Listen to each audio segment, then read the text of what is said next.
Yo quisiera compartir un texto bíblico que yo pienso que es un texto bíblico que ilustra tres estados del creyente. Ahí el agua tiene tres estados, ¿verdad? Sólido, líquido y gaseoso. Y nosotros tenemos tres estados. Todo el que es creyente tiene tres estados por el cual ha pasado. No es que somos las tres cosas a la vez, sino que hemos pasado de un estado a otro y de otro estado al otro que nos define en estos momentos. Y cuando vamos a las Escrituras, y estoy diciendo esto precisamente por eso, porque la Escritura así lo afirma. De hecho, un creyente que no entienda eso o que no crea eso, yo dudo de que realmente sea un discípulo del Señor. ¿Por qué? Porque la Biblia es clara en todo esto. Y les invito a que vayamos a la Escritura, al capítulo 2 de la epístola del apóstol Pablo a los Efesios, y vamos a estar leyendo desde el versículo 1 hasta el versículo 10. Efesios capítulo 2, versos del 1 al 10. Y dice la Escritura de la siguiente manera: y Él os dio vida a vosotros, que estabais muertos en vuestros delitos y pecados, en los cuales anduvisteis en otro tiempo, siguiendo la corriente de este mundo conforme al príncipe de la potestad del aire, el espíritu que ahora opera en los hijos de desobediencia, entre los cuales también todos nosotros en otro tiempo vivíamos en las pasiones de nuestra carne, satisfaciendo los deseos de la carne y de la mente, y éramos por naturaleza hijos de ira, lo mismo que los demás. Pero Dios, que es rico en misericordia por causa del gran amor con que nos amó, aun cuando estábamos muertos en nuestros delitos y pecados, nos dio vida junto con Cristo. Por gracia habéis sido salvados, y con Él nos resucitó y con Él nos sentó en los lugares celestiales en Cristo Jesús, a fin de poder mostrar en los siglos venideros las sobreabundantes riquezas de su gracia por su bondad para con nosotros en Cristo Jesús. Porque por gracia habéis sido salvados por medio de la fe, y esto no es de vosotros, sino que es don de Dios, no por obras para que nadie se gloríe. Porque somos hechura suya, creados en Cristo Jesús para hacer buenas obras, las cuales Dios preparó de antemano para que anduviéramos en ellas. Gracias, Señor, por tu palabra. La hemos leído, ahora te pido, Señor, que me permitas comunicarla con fidelidad, con claridad, y que podamos aplicarla a nuestras vidas. A pesar de mis limitaciones, habla a tu pueblo en el nombre de Jesús. Amén.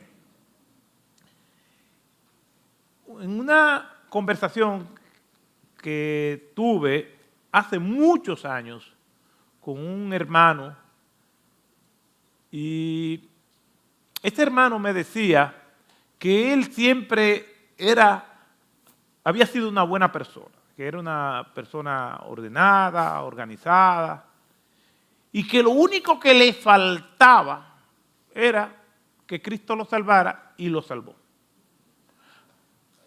Yo me puse a pensar en lo que él me estaba diciendo, no porque subestimara la obra de Cristo, sino porque subestimó su condición anterior. Pero con el paso del tiempo me he podido dar cuenta que hay muchas personas que se dicen creyentes que piensan lo mismo. Yo era una buena persona, yo era muy responsable, yo nunca fui de la calle, yo era una buena ama de casa, yo era una buena madre, una buena esposa, y ahora vine a Cristo. Como que Cristo simplemente es el complemento de toda una buena vida. Es como que estaba en tercera y con un toquecito anotó. Ya, le faltaba poco, ya. O sea que nació buena, pero no era salva. esa persona y que Cristo lo que hizo es salvarla, simple y llanamente. Pero eso no es lo que encontramos en las Escrituras. Claro que es doloroso reconocer nuestra condición original. Las personas reaccionan cuando le decimos que todos somos pecadores y nacemos pecadores. ¿Por qué? Porque es una sentencia judicial que hay en contra de nosotros y nadie quiere sentirse culpable.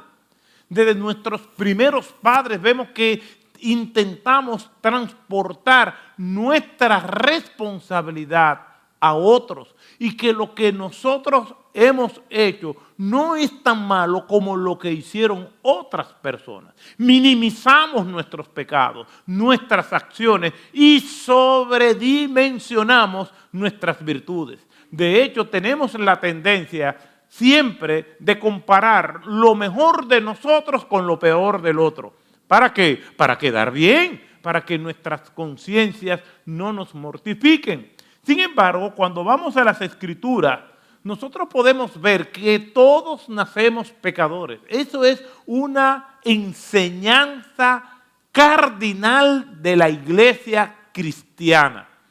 Obviamente, muchas personas no les gusta que le digan que son pecadores, que están perdidos. Pero esto es lo que dice la Escritura. Algunos se sienten mal cuando le enrostramos que verdaderamente nosotros en otros tiempos y ellos, si no han conocido al Señor, nacieron pecadores. Un conocido predicador en los Estados Unidos, cuando el huracán Katrina, pues él estaba dando ayuda a esas personas que estaban pasando en ese proceso tan difícil, pues en una entrevista, quien le estaba entrevistando le dice: yo he notado que en tus predicaciones tú no mencionas la palabra culpa, arrepentimiento, pecador. ¿Por qué? Y él dijo lo siguiente: lo que pasa es que el mundo está muy cargado. La gente está cansada de legalismo y que le acusen. Y yo no estoy para eso. Yo estoy para motivar a la gente, para que se sientan bien. Pero por Dios, eso no es lo que dice la Escritura. No es que seamos legalistas, no es que seamos extremistas, no es que seamos fundamentalistas irracionales. Es que la Escritura dice que el estado original de todo ser humano, desde que nace, es en rebelión con Dios. Cuando vamos al texto bíblico, el apóstol Pablo lo dice con claridad a estos hermanos de Éfeso. Y Él os dio vida, dice el versículo 1 hasta el versículo 3, retratando la condición original de todos nosotros. Si tú eres cristiano, si tú te has convertido a Cristo, si Cristo nos ha salvado tanto a ti como a mí, entonces cuando miramos atrás, este es el retrato de nosotros. Nuestro primer estado es que nacimos perdidos, sin esperanza, en un laberinto existencial que no había escapatoria. Una condenación sin remedio estaba posando sobre nosotros. Estábamos allí sin ningún tipo de esperanza. Es lo que dice el texto. Y Él os dio vida a vosotros que estabais muertos en vuestros delitos y pecados. Y eso es congruente a todo lo que enseña la Escritura de nuestra condición original. Si una persona que dice ser creyente dice: bueno, yo nací bueno y después me convertí, entonces tiene que dirigir su mirada a este texto que ilustra esa condición original. Estábamos muertos en delitos y pecados, en los cuales anduvisteis en otro tiempo según la corriente de este mundo. Así fue que nacimos. Amábamos al mundo. Estábamos muertos. Por eso es que no entiendo cómo una persona puede decir que nació buena. Y mortandad espiritual es igual a perdición, sin esperanza, sin ningún tipo de posibilidad de salvarse por sus propios medios, porque estaba muerto. Y el apóstol Pablo se incluye él también. Él dice en el versículo 3, en los cuales también todos nosotros en otro tiempo vivíamos en las pasiones de nuestra carne, satisfaciendo los deseos de la carne y de la mente, y éramos por naturaleza hijos de ira. El apóstol Pablo dice, yo también lo era. Yo también nací perdido. La imagen que me viene a la mente para ilustrar cuál era nuestra condición, cuál era nuestro estado. Y yo soy muy gráfico. Cuando yo estoy hablando o enseñando, siempre tengo que tener algo para dibujar lo que yo quiero comunicar. Y cuando me viene a la mente este versículo 1, Él os dio vida a vosotros que estabais muertos en delitos y pecados. Lo que me viene a la mente es una celda. De hecho, el apóstol Pablo estaba en prisión en ese momento. La carta a los Efesios pertenece a una subcategoría de cartas que se llaman epístolas carcelarias, porque fueron escritas desde la prisión. Efesios, Filipenses y Colosenses, y también Filemón, pertenecen a esas epístolas carcelarias. Y el apóstol Pablo sabe muy bien lo que es una prisión. Y lo que me viene a la mente es que nosotros nacimos en una celda. Los niños, cuando nacen, los que somos padres, pues, decoramos la habitación de nuestros niños, de nuestras niñas, y cuando ya ellos llegan a la casa, llegan a un cuartito muy lindo, decorado, según el sexo del niño o de la niña, y ahí lo ponemos, y lo decoramos, y ¡ay, qué lindo! La curita y todo esto. Todos los que son padres han pasado por esa experiencia. Pues cuando nosotros nacimos espiritualmente, nuestro cuarto era una celda. Dice la Escritura, nuestro Señor Jesucristo hablando, que el ser humano nació en prisión, nació en esclavo, porque Él dice, si el Hijo, hablando acerca del mismo, os libertare, seréis verdaderamente libres, y conoceréis la verdad, y la verdad os hará libres. Nacimos en prisión. El Señor Jesucristo dice, yo soy el camino, la verdad y la vida. No solamente nacimos en una celda, sino también muertos. Entonces, a los niños le ponemos en una cuna. Pues nuestra cuna era un ataúd.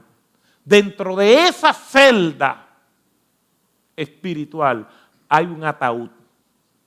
Y ese ataúd está rodeado de cadenas viejas y oxidadas. Y dentro de ese ataúd hay un cadáver. Así nacimos nosotros espiritualmente hablando. Hablando de esto, en una congregación, una persona se molestó y se paró. No resistió que estuvieran hablando de sí mismo. Dijo, yo no soy cristiano, pero yo no estoy muerto. Y cuando dijo eso, pues confirmó que estaba muerto. Así nacimos nosotros. Por eso es que nosotros le damos la gloria al Señor. De que mirando atrás vemos esa imagen como recuerdo. Porque el Señor en su sabiduría nos tiró una fotografía y la plasmó en Efesios capítulo 2, versículos del 1 al 3. Y esa fotografía yo la veo y cada vez que la veo, me veo allí cuando yo nací, en esa prisión, en ese ataúd, y ahí estaba yo durito, muerto. Eso es lo que dice la Escritura. Nacimos muertos. Entonces, ¿cómo vamos a atribuirnos nosotros la salvación? ¿Cómo un muerto puede entender su condición espiritual?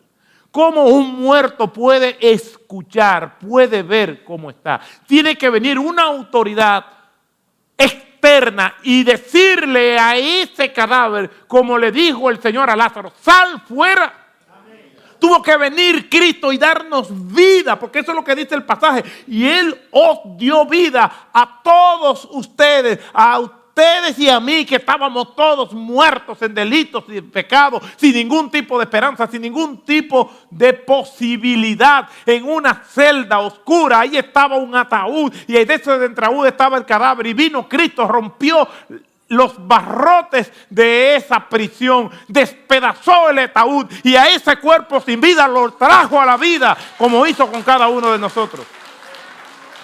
Eso no me hace a mí orgulloso, eso es lo que me hace a mí estar pensando en el Señor constantemente y decirle gracias, gracias Señor por darle vida a este muerto. Eso fue lo que el Señor hizo con nosotros. Nos dio vida. Estábamos muertos. Todo cristiano, cada vez que piensa en eso, en vez de pensar que merecía eso, lo que cae rendido al Señor, gracias, porque no tenía ningún tipo de posibilidad. ¿Cómo un muerto va a tener posibilidad? El Salmo 115 dice, tienen oídos y no oyen, tienen ojos y no ven, tienen narices y no respiran. Y así estamos nosotros, espiritualmente hablando. Nacimos muertos. Ese es un estado. Yo no creo que yo era bueno. Claro, humanamente hablando, yo nunca tuve vicios que me afectaran mi proceso de desarrollo personal. Yo nunca dejé la universidad, nunca dejé de trabajar, nunca me fui de mi casa en rebeldía. Que yo recuerde, yo nunca me he emborrachado. Nunca. Y mi padre fue alcohólico. O sea que yo fui moralmente una persona decente. Sin embargo, yo estaba tan perdido como el asesino en serie más perverso que haya dado la historia. Espiritualmente hablando. Y Él nos dio vida a nosotros que estábamos muertos en delitos y pecados. Y el apóstol Pablo se incluye, él. Lo que vemos en esta carta era a lo que se refería Calvino cuando decía los principios que aquí vemos no son solamente en exclusividad para esos hermanos de Éfeso, sino para todos nosotros. Ellos están representándonos a nosotros. El apóstol Pablo está haciendo un retrato tuyo y mío en este pasaje. Entonces, ¿cómo podemos decir que yo nací bueno y que yo era una persona tranquila? No, estábamos muertos en nuestros delitos de pecado. Este es el primer estado del hombre. Y nosotros vemos con claridad que nacemos espiritualmente muertos. Se cuenta de un general que fue a una prisión militar porque se acercaba una batalla y necesitaban más soldados. Sin embargo, no querían minimizar lo que esos hombres habían hecho, sino que quería darle un indulto a los que habían cometido alguna fechoría menor. Y él fue a inspeccionar y allí le ponen a todos los prisioneros militares en formación y comienza a preguntarle a cada uno de ellos que por qué estaba allí. Y cada uno de ellos decía, no, fue un error, me confundieron, yo estoy aquí por nada, yo soy inocente, y cada uno comenzó a excusarse. Y uno dijo, yo estoy aquí porque me comí la comida de mis compañeros cuando estábamos en el campo de la batalla, y los dejé sin comida a ellos. Bueno, el general tomó notas y dijo, de todos los que están aquí, usted está libre. Y lo indultó. Los demás protestaron. Y él dijo, bueno, yo vine a buscar un culpable para indultarlo, pero como ustedes, ninguno, se declararon culpables, son inocentes, ya veremos su caso después.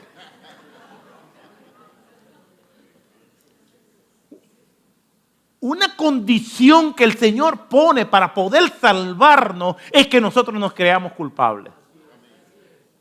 Claro, en la psicología freudiana se quiere desmontar la culpa del ser humano. Porque la culpa, pues, mata, denigra, pisotea el autoestima del ser humano. Yo no voy a decir que todos los sentimientos de culpa son buenos o son malos, pero sí necesitamos vernos culpables delante de Dios para poder arrepentirnos, porque si nos declaramos inocentes, entonces ¿de qué nos vamos a arrepentir? Hay una culpa buena, es la culpa que me ayuda a reconocer mis faltas y venir rendidos delante del Señor y decirle, perdóname, Señor. Hay una culpa buena cuando yo he ofendido a mi esposa y le digo, perdóname, mi amor, o a mis hijos y decirle, perdónenme, o al hermano, o al pastor, perdónenme. Nosotros nacimos muertos en delitos y pecados. No había posibilidad de nosotros salvarnos, sino a través de la gran misericordia de nuestro Señor. ¿Qué pusimos nosotros? Nada, porque estábamos muertos. Lo único que nosotros aportamos en nuestra salvación fue nuestros pecados, nuestra decadencia. Después no pusimos más nada. Quiere decir que cuando el cristiano piensa en la obra de Cristo en su vida, lo primero que tiene que pensar es que nació pecador. Si aquí hay alguien que no conoce a Cristo, nuestro propósito no es ofenderle, sino decirle la verdad, porque es la verdad lo que le va a hacer libre. La verdad es que todos nosotros nacimos sin pecado. Si usted no conoce a Cristo, venga a Cristo, reconozca que usted ha pecado contra Él y dígale al Señor, perdóname mis pecados, me arrepiento de mis pecados. Y si usted llega a esa conclusión, es porque el Espíritu Santo del Señor está haciendo la obra en su vida. Porque usted, muerto espiritualmente, no puede llegar a esa conclusión usted solo. Todos los que tenemos a Cristo hemos pasado por esa experiencia. Y humildemente vinimos a Cristo y le decimos, Señor, perdónanos. Pero no es lo único que el Señor hace en nuestras vidas. Lo primero, y es el primer estado de nosotros, es que nos salvó. Porque estábamos muertos en delitos y pecados. Esa es nuestra primera condición de mortandad espiritual. Lo segundo que el Señor hace en nuestras vidas es que Él nos salva. El primer estado del hombre es de perdición. El segundo estado es experimentar la salvación en Cristo. No hay forma de nosotros relacionarnos con Cristo si no es a través de su obra expiatoria en la cruz del Calvario. Miren lo que dice el apóstol Pablo. En este versículo 4 comienza con una conjunción adversativa. A mí me encantan las conjunciones adversativas y la Biblia está llena de ellas. Son recursos gramaticales que unen dos ideas normalmente contrarias entre sí. Es como que yo diga, los invito a comer, lo cual está fantástico, pero ustedes pagan. Ese pero indica que lo que yo voy a decir es contrario a la idea anterior. Todos estaban muy hermosos, pero ya ese pero indica que él va a decir algo contrario a lo que dijo. No todas las conjunciones adversativas unen dos ideas contrarias entre sí, pero casi siempre. Y aquí nosotros la vemos con claridad. Versículo 4. Ya vimos que desde el versículo 1 al versículo 3 habla de la condición del hombre, cómo nació, su estado de mortandad espiritual. Entonces vamos al versículo 4 que dice, pero, ¿lo ven ahí el pero Dios, que es rico en misericordia. Y sabe que Dios nos trata con gracia y misericordia. ¿Y qué es gracia y misericordia? Que por su gracia nos da el bien que nosotros no merecemos. Y por su misericordia no nos da el mal que merecemos. Y aquí está diciendo que Dios, que es rico en misericordia, es decir, no nos está pagando al mal que merecemos. Dicho de otra manera, por gracia voy al cielo, que no lo merezco, y por su misericordia no vamos al infierno, que sí merecemos. Aquí el apóstol Pablo entonces comienza diciendo, pero Dios que es rico en misericordia, por causa del gran amor con que nos amó, su gracia, aun cuando estábamos muertos en delitos y pecados, vuelve y lo resalta, la condición extrema, sin esperanza, sin ningún tipo de posibilidad, nos dio vida juntamente con Cristo. Por gracia habéis sido salvos. Ya él está hablando en participio pasado de algo que ya ocurrió. Ya tenemos la salvación, pero esa salvación es por la gracia y por la misericordia del Señor. No es por nuestra condición. Por eso es que el apóstol Pablo está diciendo, estaba muerto, pero tenemos salvación. Es porque el Señor tuvo misericordia, es porque Él derramó gracia y por eso nos salvó. Todo el mérito, toda la gloria reposa en el que ejecuta y da vida, que es nuestro Señor, no en nosotros.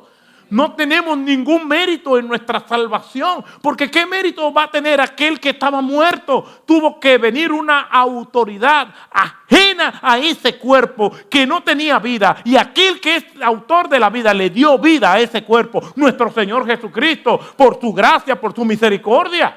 No podía ser conforme a nuestras obras, porque todas las obras nuestras eran decadentes. Por eso es que dice, por gracia habéis sido salvos. Y aún las cosas buenas que hacíamos en esa condición de mortandad espiritual estaba contaminado por nuestro pecado. Había una sentencia judicial que no podíamos quitarnos. Como en el libro de John Bunyan, El progreso del peregrino, que el peregrino va con esa carga que lo encorvaba hacia la ciudad celestial. No había forma de deshacerse. Ese bulto de pecado, esa carga de maldiciones, la teníamos sobre nuestros hombros, sobre nuestros lomos, y no había posibilidad de quitarnos, y hacíamos buenas obras, y esa carga ahí, y nos portábamos bien, y no había forma de salir de esa condición. Tuvo que venir el Señor lleno de gracia, lleno de bondad, de misericordia hacia nosotros, y nos destruyó toda aquella condición y nos dio una nueva vida en Él. Por eso dice aquí que somos nuevos en Cristo Jesús. Eso es motivo de gozo y alegría, hermano. Yo pienso en esto y me río solo. La condición del ser humano es sin ningún tipo de esperanza. Y todo lo que nos pasaba en esa condición era por causa de nuestros pecados. Y el Señor, que es rico en misericordia, entró en ese oscuro calabozo húmedo, frío, maloliente, solitario, estrecho, y allí estaba aquella ataúd cubierta de polvo, y allí rodeado de cadenas oxidadas y de ratas mugrientas, el Señor entra y la luz inundó aquel lugar y nos dio vida y vida en abundancia. Esa es la obra de Cristo Jesús en nuestras vidas. Yo he venido para que tengan vida y vida en abundancia. El ladrón viene para hurtar, matar y destruir, pero Cristo vino a hacer todo lo contrario. ¡Qué bendición! Gálatas 5:1 dice, para libertad fue que Cristo nos hizo libres. Bendito sea su nombre. Preparó de antemano todo. Y nosotros tenemos que permanecer en esa libertad firme y no querer volver otra vez a ese yugo de esclavitud. Ustedes ven que el Señor sacó a su pueblo de Egipto. Y algunos decían, ay, anhelando a Egipto, ¿no? Pero la crónica o la narrativa de Éxodo no dice que nadie se devolvió. Se quejaban. Ustedes quieren ir para Egipto, vayan y vuelvan. Nadie se devolvió porque somos dados a la queja. Y cuando las cosas no salen conforme a nuestras expectativas, porque tenemos expectativas irreales, no solamente irreales, sino grandes. Y grandes expectativas son grandes frustraciones. Si mis expectativas, por ejemplo, con mi esposa, son de 9 y ella llega a 8, bueno, se maneja. Pero si yo tengo una expectativa de 10 y ella llega a 3 o viceversa, la frustración será mayor. Y nosotros tenemos expectativas con Dios conforme a nuestras carnalidades, no conforme a lo que Él ha prometido. Dios está comprometido con lo que Él nos ha dado, con lo que Él nos va a dar y va a cumplir, no con nuestros caprichos.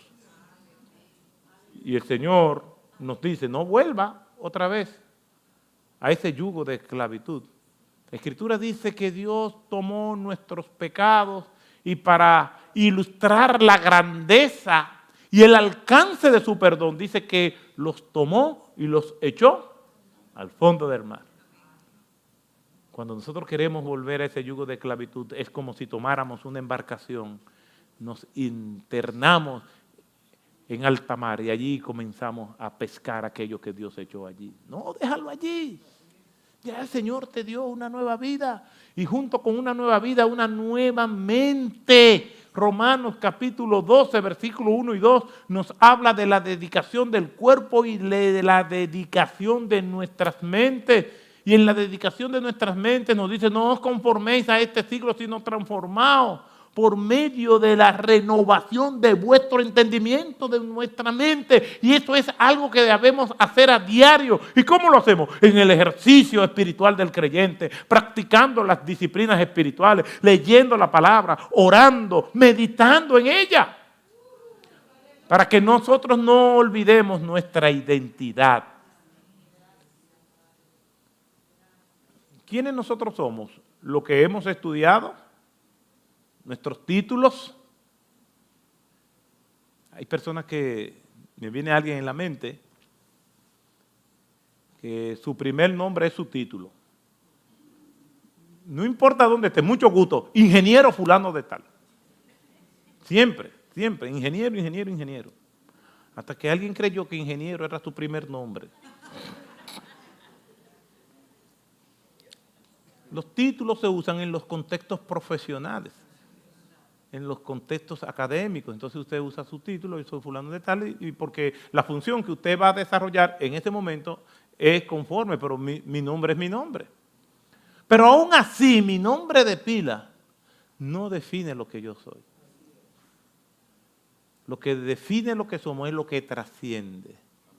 Y lo que trasciende es que nosotros somos hijos de Dios. Esa es nuestra identidad, hijo de Dios. Lo somos ahora y lo seremos por la eternidad. Cada vez que me vea tentado a volver al yugo de esclavitud, yo tengo que entender quién yo soy. Yo soy hijo de Dios. Yo soy la luz del mundo. Yo soy la sal de la tierra. Todo eso yo soy. Todo eso es usted que tiene a Cristo Jesús. La historia de cada creyente verdadero es que estábamos perdidos y Cristo nos salvó. Por lo tanto, toda persona que tiene a Cristo tiene la más hermosa historia que puede contar. Que Cristo lo salvó cuando no tenía ningún tipo de esperanza. Por eso, ese texto para mí es extraordinario. Pero Dios, que es rico en misericordia, por causa del gran amor con que nos amó, a pesar de nuestra condición, de que estábamos muertos en delitos y pecados, nos dio vida. ¿Por qué? Porque Él es la fuente de la vida. Por eso es que nosotros no somos los que escogemos al Señor, Él es quien nos escoge a nosotros. ¿Por qué? Porque el mejor argumento es este: un muerto no tiene ninguna capacidad de darse cuenta de su condición. Lázaro salió afuera y vino a la vida porque Jesús lo llamó, porque Él es el autor de la vida. Por Él fueron creadas todas las cosas. Quiere decir que nuestro estado original es de perdición. Nacimos así. Nuestra segunda condición es que experimentamos la salvación. Nadie puede decir que es cristiano si no ha experimentado la salvación. No hay forma. En un mundo como este, y principalmente en este país, donde tú puedes obtener favores sin cumplir ciertos requerimientos. Pero con Dios no es así. Dios no le va a decir, mira, yo exijo a todo el mundo que tiene que arrepentirse de tu pecado, pero como yo conozco a tu familia, a tu papá, a tu mamá, tú no tienes que hacer eso. Tú vienes a Cristo, ya ves, no hay problema. No tienes que arrepentirte, no tienes que bautizarte, no tienes que pedir perdón por nada, porque tus padres están bien conectados aquí en el cielo. No, eso no funciona.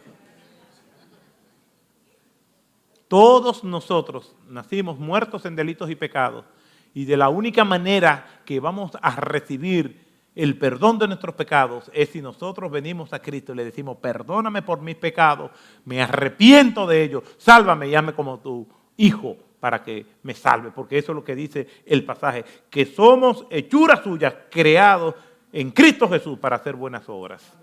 Quiere decir que no solamente nacimos en pecados, no solamente Cristo nos ha salvado, sino que hay un tercer estado y es vivir con un propósito, el propósito para el cual el Señor nos salvó. El Señor nos ha salvado. Y hay términos que pudiéramos usar de manera sinónima. ¿Qué es el propósito de Cristo? Salvarnos. ¿Qué es el propósito de Cristo? Santificarnos. ¿Qué es el propósito de Cristo? Que nosotros nos podamos ver como instrumentos de Él para poder servirle. Todo eso es parte del plan redentor de nuestro Señor. Salvarnos, que nosotros podamos cada día ser santificados y que nosotros podamos servirle. Yo no puedo quitar una cosa y dejar los otros. Es que todo eso es parte del plan redentor de nuestro Señor. El versículo 10 lo dice claramente, porque somos hechura suya. La palabra hechura es el término poema que significa obra maestra. Esa obra maestra fue dañada por el primer Adán, como dice la Escritura, y como decía Arcispro, esa santidad de Dios, esa imagen de Dios en nosotros fue destrozada, no dañada totalmente, pero fue severamente afectada por el pecado. Pero en Cristo Jesús, el segundo Adán, entonces nos convertimos nuevamente en la obra maestra del Señor. Nuestros primeros padres, Adán y Eva, fueron la obra maestra de la creación. ¿Por qué? Porque a ellos Dios le dio su imagen y semejanza, algo que no compartió con el resto de la creación. Pero esa imagen de Dios fue destrozada, fue afectada. Por lo tanto, viene un segundo Adán, que así se le dice a Cristo, y restaura aquello que fue dañado y nos convertimos espiritualmente hablando en la obra maestra de Dios. Tú eres la obra maestra de Dios. La salvación es la forma en cómo Dios nos restaura para que podamos relacionarnos con Él. Ese es el plan redentor de nuestro Señor, darnos salvación, que nosotros vayamos santificándonos y que podamos servirle para su gloria y su honra. Esto es hermoso, hermano, porque somos la obra maestra de Dios, hechura suya, creados en Cristo Jesús para hacer buenas obras. Hay quienes señalan que no hay propósito en la vida, sobre todo los filósofos llamados neoexistencialistas, fatalistas, que normalmente dicen que no creen en Dios. Dicen que no hay propósito en la vida, que la vida es aquí y el ahora y es aprovecharla lo mejor que se pueda, que no hay nada que trascienda. Esa preocupación y esa obstinación por demostrar que no hay un propósito en la vida me hace a mí sospechar de que sí hay un propósito en la vida. Porque ¿por qué tanta obstinación y escribir tanto de que no hay propósito en la vida? Es como querer negar algo. Como decía C.S. Lewis, cuando alguien dice que no cree en Dios, alguna razón muy personal tiene para negarlo. Aquí dice que nosotros sí tenemos un propósito. Somos hechuras suyas en Cristo Jesús para hacer buenas obras. Y esas buenas obras están esperando por nosotros porque el Señor las preparó de antemano para que nosotros anduviésemos en ellas. Ese es el propósito. Y hay un propósito que nosotros podemos llamarle voluntad general de Dios. Como decía John Stott, la voluntad general de Dios tiene que ver con lo que está claramente en la Escritura y nosotros podemos entenderlo muy bien. Que tenemos que orar, que tenemos que leer la Biblia, de que tenemos que congregarnos, de que tenemos que alabar y bendecir el nombre del Señor, de que tenemos que ayudar a los demás. Todo eso está muy claro, que tenemos que predicar el Evangelio. Pero lo que es un poco más complicado para nosotros es entender la voluntad particular de Dios. Preguntas como, ¿con quién me caso? Obviamente, esa pregunta se va a ir ya haciendo más fácil cuando la persona se quiere casar y no se ha casado. Tengo una amiga que hace muchos años, cuando éramos jóvenes, ella decía el perfil del hombre con el que ella se quería casar, que tenía que ser alto, rubio, inteligente, con dinero y buen cristiano. Yo decía eso, en esa época yo le decía, eso no existe. Eso no existe, y menos aquí en este país, conseguir un rubio original no es fácil. A medida que fue pasando el tiempo, ella fue quitando requisitos. Tengo tiempo que no la veo, pero la última vez que la vi me dijo, que sea hombre, ya, yo cojo lo que sea. La voluntad particular es más complicada para nosotros. Requiere mayor diligencia, oración, no dejar que nuestros deseos se confundan con la voluntad de Dios, nuestras expectativas. Que nosotros podamos entender el propósito para el cual Dios nos llamó. Mientras tanto, en lo que nosotros buscamos eso mediante la oración, el discipulado, exponiéndonos a la palabra de Dios, exponiéndonos a amistades que nos puedan ayudar, nosotros sí podemos entender que Dios quiere que nosotros nos congreguemos, que Dios quiere que nosotros prediquemos el Evangelio en donde quiera que nosotros estemos, que podamos entender que el Señor tiene un llamado, que el llamado no es solamente ser pastor y estar aquí parado predicando, que el llamado es servir al Señor en la plataforma vocacional donde te has puesto, en tu trabajo, en el autobús, donde quiera que tú estés, en el lugar público, en el lugar privado, que tú puedas dar testimonio. La misión de la iglesia es la gran comisión y lo canalizamos en los distintos lugares donde Dios esté. Mientras tanto, también podemos ser diligentes para decirle a Dios, ayúdame a entender esas particularidades que tú tienes para cada uno de nosotros. Ayúdame a entender cómo tú quieres que yo te sirva. Ayúdame a entender a qué yo voy a dedicar mi vida, lo que me queda, sea mucho, sea poco, porque eso no lo sabemos. Cuando a mí me preguntan, ¿cómo usted está? Yo digo, yo me siento bien, pero yo no sé cómo estoy. Porque realmente yo no sé. Porque a veces uno se siente bien y se está muriendo por dentro. Pero como yo no sé cómo yo estoy, yo quiero dedicar mi aliento, mis gotas de sudor, los palpitos de mi corazón a servir al Señor. Y quiero ser sensible a eso. ¿Por qué? Porque llegará el momento en que yo no lo voy a poder hacer. Yo he tenido que acompañar a muchas personas a morir. Y he ido donde personas creyentes y no creyentes que me han dicho, pastor, ya usted verá, cuando yo me pare de aquí, yo voy a servir al Señor. Sabiendo yo que humanamente hablando no hay ningún tipo de posibilidad de que se pare de ahí. ¿Cuántas promesas? Es más, las mayores promesas y la mayor cantidad de promesas que yo he escuchado de personas que están postradas. Y otros tratando de sobornar a Dios. No, si Dios me sana, ya usted verá. No, yo no tengo nada que ver.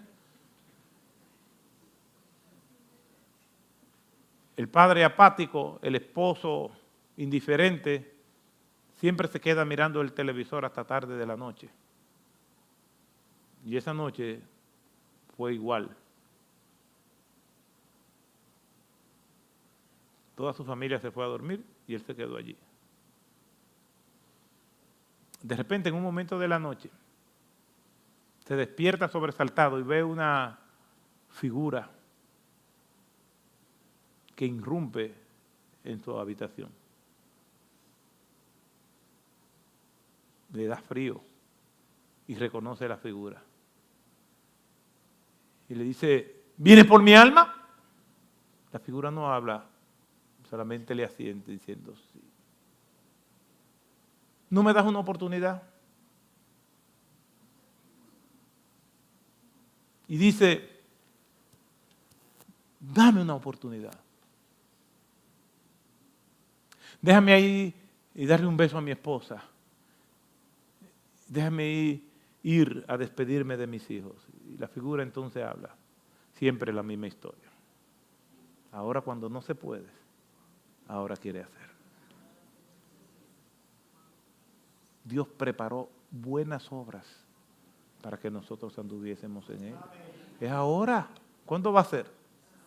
¿Cuándo va a disponer y romper con todo aquello que te impide servir al Señor? Porque el Señor te salvó. El Señor murió por ti y murió por mí para darnos salvación, para que hagamos buenas obras y para que en este proceso nos vayamos pareciendo cada vez más a Él, proceso de santificación. No es ayer, el ayer pasó, es hoy. ¿Qué vas a hacer hoy? ¿Qué voy a hacer hoy? Por eso, mi hermano, este texto debe movernos a nosotros a la gratitud, porque el Señor a nosotros nos dio lo que nadie nos pudo haber dado, lo que nadie nos iba a dar, que fue la salvación.